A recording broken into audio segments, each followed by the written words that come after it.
Hi guys, it's Terica Talbert and welcome to Tuesdays with Terica. Okay, today we are going to be speaking with Ms Bria Aleisha.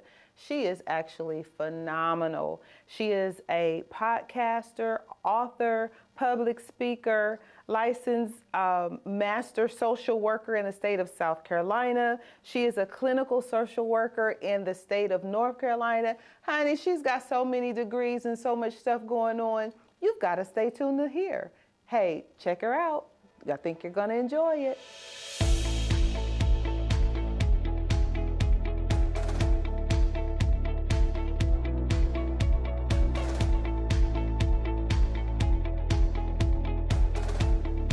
Hi, everyone. This is Terica Talbert, and welcome to Tuesdays with Terica. Yay! Hey, guys, this is so great. We're going to have such a great conversation with Ms Bria Aleisha. She is here with us. She is going to bring us so much encouragement and information to help you along your journey. So, hey, Ms Bria, how you doing? I'm blessed. Happy to be here. Thank you. Well, I am glad you are here too because the conversation that we're going to have today really affects a lot of people. And sometimes it's not the conversation that most people want to have, but it's so needed and necessary. You agree, right? Absolutely. So we're talking about mental health awareness. So with that, how is it becoming more prevalent to our communities? What would you say about that? With the increase of social media, we are seeing individuals talk about mental health, what it is. We're talking about self-care and how self-care is important to you. And all those things are important. However, there can be a detriment without proper knowledge and proper education. I think that is such an awesome thing when you said about self-care because a lot of people think self-care is the beauty of what I do for myself. Self-maintenance. Exactly, but they don't always say maintenance. They say care um, because they're a little twisted in what really the conversation needs to be. So I'm really grateful and glad that you're here because you can help kind of redefine what maintenance means versus care. Absolutely. Okay. So since there is a difference between mental health and mental disorder, how would you define the two? Firstly, when we think about health, we're thinking about the physical, the spiritual, and the mental. So when we're referring to mental health, we're referring to your emotional well-being, whether that is your thoughts, your feelings, or your affect. Okay. And so when we're talking about a mental illness or mental disorder, that is presented as the behaviors that you're experiencing. So when you think about mental health, think about your emotional well-being. How am I doing today? How am I feeling today? Because a lot of times when we say mental health, people think, oh, well, something must be wrong with me. Not necessarily. You can be in a poor mental space, but not have a mental disorder. Right. When you have a mental disorder, that is when your mental health is declining, so you may be unable to go to work like you usually do, or you see yourself isolating, or you may be experiencing hallucinations or ideations of self-harm or harming someone else. Those are the extremes. However, a mental disorder, such as cancer, physical disorder, right? It impedes on your overall health. And that's what a mental health disorder does. Wow, isn't that something? You know, as you were talking, so mental health, really everybody goes through a certain portion at different stages of life. Absolutely. Of mental health. Absolutely. And it's always good to have somebody to kind of hold you accountable, to kind of check in with periodically. Yes. Thoughts on that? Yes, it is pretty well to just have family and friends like, hey, I noticed that you've been isolating yourself, or I've heard that you said that you're going through. What exactly does that mean, and how have you been sleeping, or are you eating? Right, Yeah. Okay, I got you. So we're highlighting on the causes of mental health and disorder. What are some of the signs and maybe some of the symptoms that we should be watching for? I know you said that if people are kind of holding back like they're in a place of isolation, that would probably be one of the main things, especially if your best girlfriend or someone that you are close with isn't acting the way that they normally would. And so, like you said, how they normally would. Anything that deviates from that person's behaviors. So if they're having poor sleep, they're experiencing panic attacks, or if they're saying like, when I go to the grocery store, I feel myself being nervous, I feel like I'm having a heart attack, but I know I'm not having a heart attack. Again, with the sleep, the dieting, isolation. Other symptoms can be, or causes more so, could be like high stress living environment, high stress work environments, just adjusting to everyday life. Wow. So, I've often heard people say that they thought they were having a heart attack, but it really was just anxiety.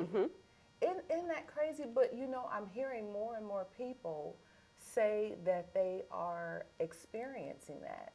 And what do you think is one of the things that can trigger that other than your living environment? So it could be biological. Really? Can you tap on that just a bit? So more so, just as well as they say, like high blood pressure can be biological. Okay. So mental health can be passed down through family. Hereditary, yes, or you may be predisposed or at a greater risk of mental health. So if your mother has anxiety and you don't have anxiety, please do not diagnose yourself with anxiety. Please do not do that. However, when we're thinking about anxiety, worrying to where it's going down this rabbit hole of if this or should that, just that consistent, unable to control yourself. And what happens is it exacerbates itself within the physical. Wow. So that's why when we think about health, we think about the physical and the mental, because your physical health can determine your mental health and vice versa. Absolutely. And one of the things that you said about going down the rabbit hole of the what ifs, I think a lot of people do that. And I think and you could correct me if I'm wrong. Absolutely, you're fine. But I think a lot of people need to really kind of count up the costs. They need to really be able to kind of maybe think about things, analyze things. But if it's something that you can't fix and you know that you can't fix it within your own strength and power, you got to let it go. It's no need to allow yourself to be overwhelmed by something that you can't control. Absolutely. And although that's easier said than done, Yes, one yes. thing I always tell my patients and even my close friends, put it on the shelf. And what I mean by that is if it's not urgent, if it's something that you can't resolve right now, let's table it. Right. And let's look at it with a new pair of lens and a new pair of eyes. And would you say do that tomorrow? It can be tomorrow, it can be within 5 minutes, it can be within 10 minutes, but you want to give yourself time to exhale and clear your mind. Yeah, get out of the space. Absolutely. Get out of the space. Absolutely. And then go back. And maybe if you go back with someone else, or do you still try to manage on your own? If you feel confident in yourself that you are able to resolve it, then yes, try to resolve it. If not, there's nothing wrong with that accountability partner. I think that's awesome. I think that is so great, great, great. So different symptoms for different age groups. I never even thought about that. Yes, so typically when you're thinking about a child cannot communicate their needs properly. So typically they'll act out. Acting out, sometimes we believe that is, they're seeking attention. Well, not necessarily. So it's better to just talk to them like, hey, what's going on? What are you feeling? I encourage anyone to use the emotional wheel. You can Google that because a lot of times our children are like, well, I'm just angry. Okay, but anger is a secondary emotion. So what are you truly feeling? And I recommend that for my adults as well. With African American, I'll specifically say women. When it comes to our anxiety, sometimes our anxiety does not show up as truly a panic attack. It shows up as being irritable. Wow. Not wanting to be bothered or being high functioning where I have to do everything at all times because if I don't do it now, it's not going to get done. Wow. So, okay, so let's go back to the kids not being able to give what they're feeling is words. How do you pull that, especially adolescents? Okay, so I'll say adolescents, but so I've got some cousins. I have to use my family because that's all I have. That's all I have as a reference point. But I have a cousin who is, she just turned 13. Okay. And I'll ask her every day that I see her, how was school? Fine. Okay. What did you enjoy about school?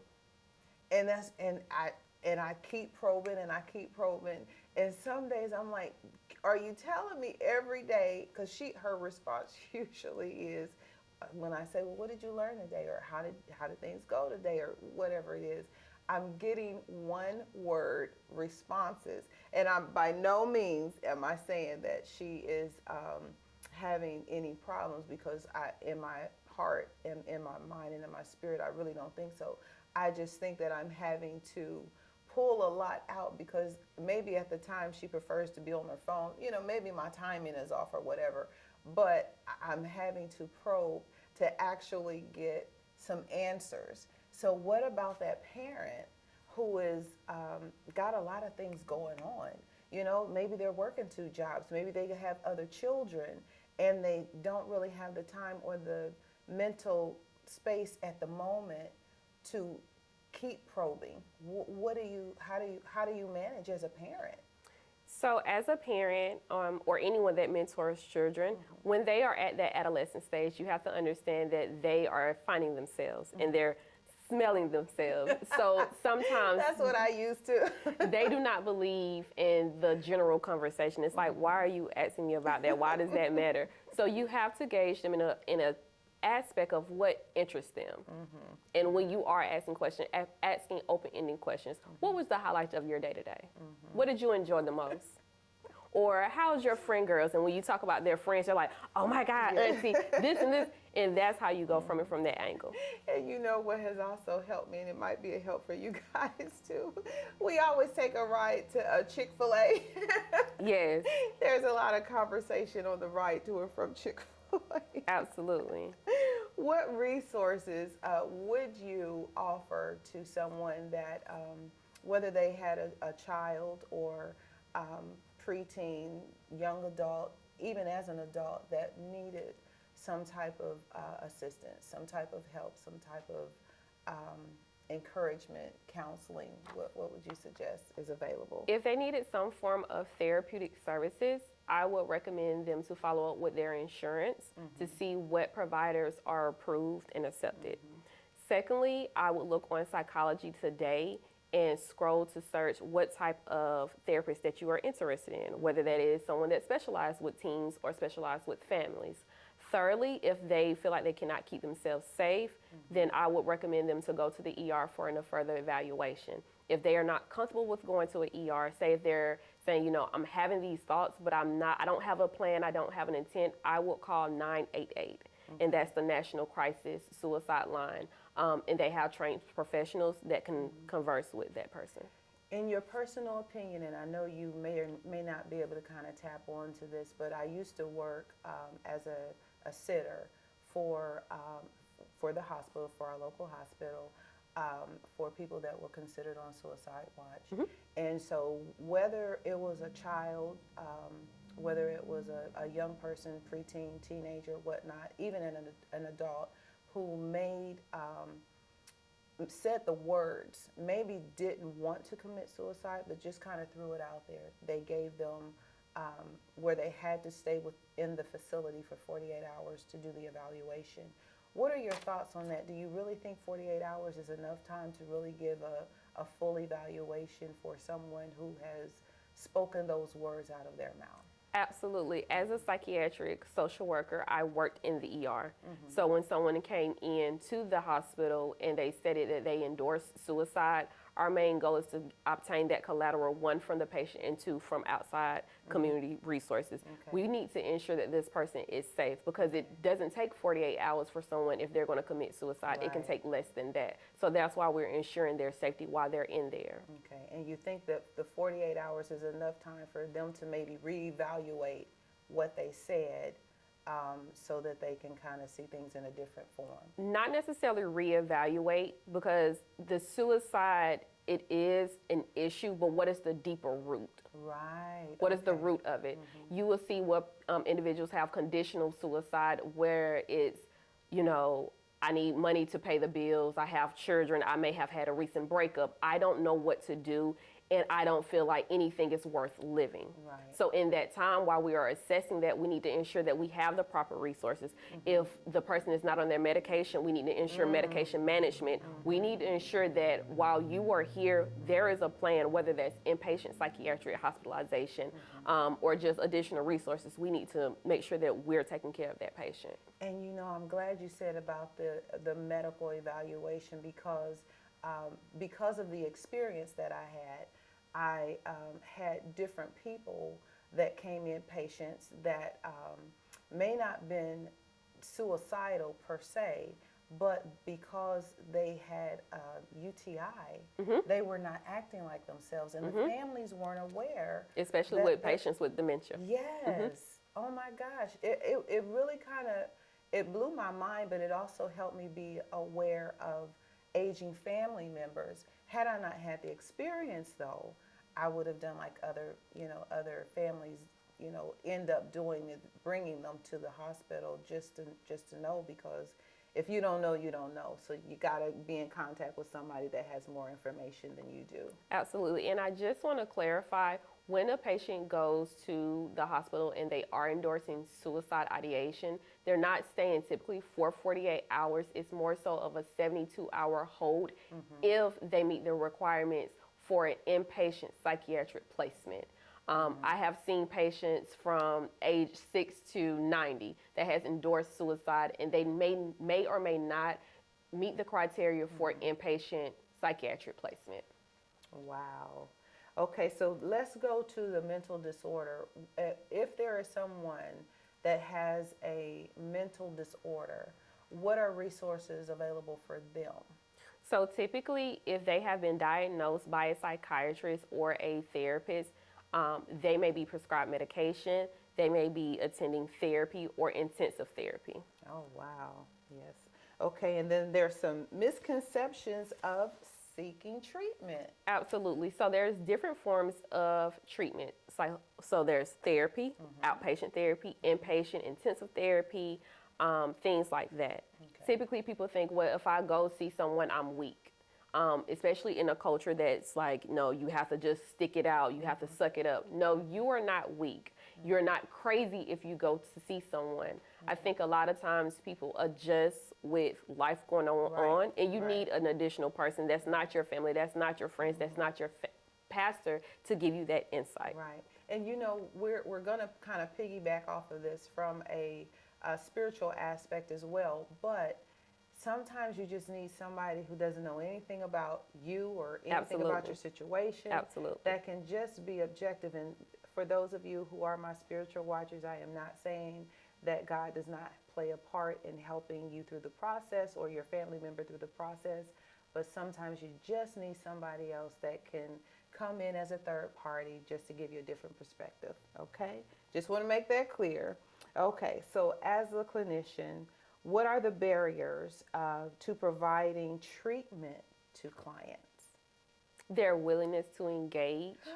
Yeah, a lot of people think that when you go see a therapist, that they're just going to read your mind and they know what's wrong, or they're judging you. I always tell my patients that this is a safe space. This is where you can be whoever you are fully. That's right. We need to make that clear.